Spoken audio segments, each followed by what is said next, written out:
ગુજરાતમાં બટાટાના ઉત્પાદનમાં છેલ્લા 10 વર્ષમાં વધારો જોવા મળ્યો છે, પરંતુ તેની સામે યોગ્ય ભાવ ન મળતા ખેડૂતો ઠેર ઠેર રહ્યા છે, જેમાં ખેડૂતો તેનું મૂળ કારણ કોન્ટ્રાક્ટ ફાર્મિંગ હોવાનું જણાવી રહ્યા છે। કોન્ટ્રાક્ટ ફાર્મિંગનું વાવેતર અને ઉત્પાદનમાં મોટા ઉછાળાને કારણે ઉત્પાદન વધતા ભાવમાં ઘટાડો થયો હોવાથી ખેડૂતો પીસાય છે।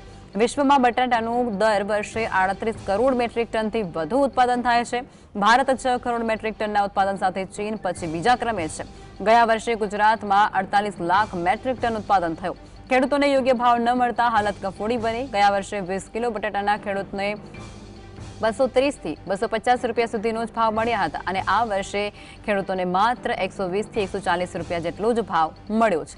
આ મુદ્દે ખેડૂતોએ જણાવ્યું છે કે કંપનીઓ ઉત્તર ગુજરાત કોન્ટ્રાક્ટ ફાર્મર એસોસિએશન દ્વારા નક્કી કરાયેલા ભાવ નથી આપતી।